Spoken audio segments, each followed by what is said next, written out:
Assalamualaikum. Hello everyone. Introduce myself. My name is Dwi Faizatul Jannah. NIM 21310101008. Di sini saya akan mempresentasikan tentang lingkungan belajar efektif. Oke guys, jadi di sini ada 6 konten yang akan saya bahas. Yang pertama, pengertian lingkungan belajar efektif. Yang kedua, beberapa hal terkait waktu yang berdampak pada pembelajaran. Yang ketiga, praktik yang berkontribusi dalam pengelolaan kelas yang efektif. Keempat, strategi meminimalisir kesalahan yang terjadi dalam pembelajaran. Yang kelima, pengamatan perilaku untuk mengamati masalah yang serius. Yang keenam atau yang terakhir, cara mencegah masalah serius terhadap siswa. Untuk konten yang pertama, yaitu pengertian lingkungan belajar efektif. Pengertian lingkungan belajar efektif. Lingkungan belajar efektif merupakan lingkungan belajar yang dibentuk dengan strategi yang digunakan guru untuk menciptakan pengalaman kelas yang positif dan produktif.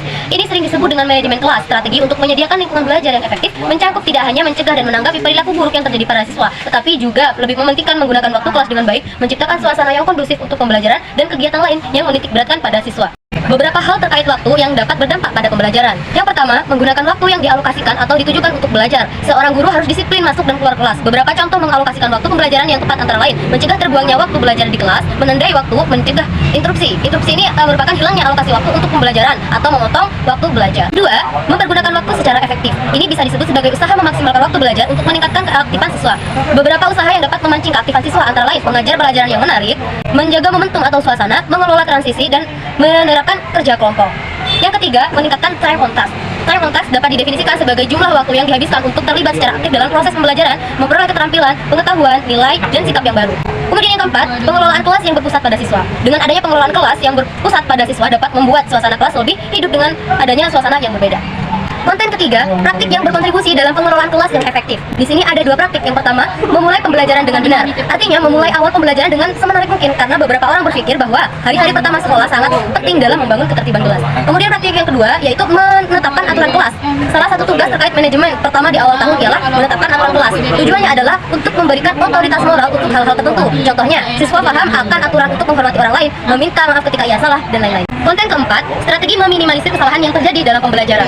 Pada konten ini membahas cara memaksimalkan waktu pembelajaran dan meminimalisir gangguan atau kesalahan kecil. Kesalahan kecil ini seperti siswa berbicara sendiri ketika pembelajaran, kemudian keluar masuk kelas tanpa izin dan tidak memperhatikan pelajaran. Nah, di sini ada 7 strategi meminimalisir kesalahan yang sering terjadi dalam pembelajaran. Yang pertama, prinsip pencegahan intervensi terkecil. Intervensi merupakan usaha ikut campur seseorang yang bertujuan untuk membantu permasalahan pihak terkait agar dapat diselesaikan. Kedua, menggunakan isyarat nonverbal. Isyarat nonverbal yaitu mengingatkan siswa dengan isyarat seperti lirikan mata yang tajam. Ketiga, memuji perilaku baik siswa, karena pujian dapat menjadi motivator kuat bagi siswa. Empat, memuji siswa lain. Artinya, guru harus adil dalam hal apapun, termasuk memberikan sebuah pujian kepada siswanya. Kelima, pengingat verbal. Artinya, mengingatkan siswa dengan ucapan. Jika isyarat nonverbal tidak efektif, guru dapat menerapkan pengingat verbal ini. Guru mengingatkan siswa dengan teguran maupun ucapan halus agar siswa tidak melakukan kesalahannya lagi. Keenam, pengingat berulang atau pengulangan pengingat. Hal ini disebabkan karena siswa mengabaikan pengingat verbal dari gurunya atau mengulangi kesalahannya. Tujuh, yaitu menerapkan konsekuensi. Langkah terakhir adalah memberikan konsekuensi. Siswa diberikan pilihan apakah mematuhi atau menanggung hukuman. Dengan demikian, siswa akan berpikir 2 kali untuk mengulangi kesalahannya. Konten kelima, pengamatan perilaku siswa untuk mengatasi masalah yang lebih serius. Masalah yang lebih serius ini seperti tawuran sesama siswa atau berkelahi, melawan guru atau hal-hal yang berdampak pada orang lain. Yang pertama, menelusuri dari mana perilaku buruk tersebut muncul. Yang biasanya perilaku buruk anak timbul dari lingkungannya, seperti keluarga, teman, tetangga, dan lain-lain. Yang kedua, prinsip-prinsip analisis perilaku siswa. Ada 3 prinsip. Yang pertama, identifikasi perilaku target dan penguat. Yang kedua, menetapkan dasar untuk perilaku target. Yang ketiga, jika perlu pilih penghukum dan kriteria hukuman yang tepat.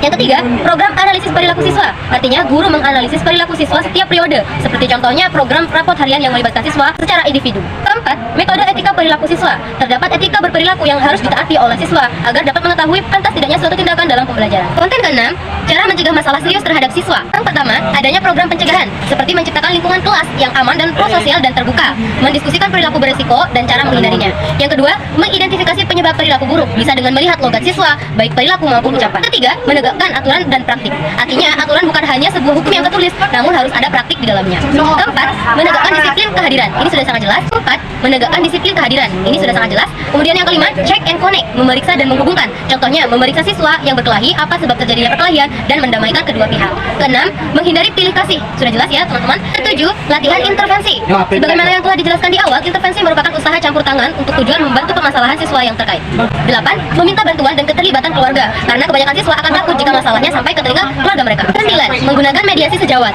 artinya guru menjadi mediator atau pihak ketiga ketika terjadi konflik di antara teman sekelasnya. 10. Menerapkan konsekuensi dengan bijaksana, guru harus memberikan hukuman yang adil kepada siswa yang bermasalah guna membuat siswa jera dan tidak mengulangi kesalahannya di lain waktu. That's all I can say. Kurang lebihnya mohon maaf. Cinta Laura Aura kasih. Cukup sekian dan terima kasih. Wassalamualaikum.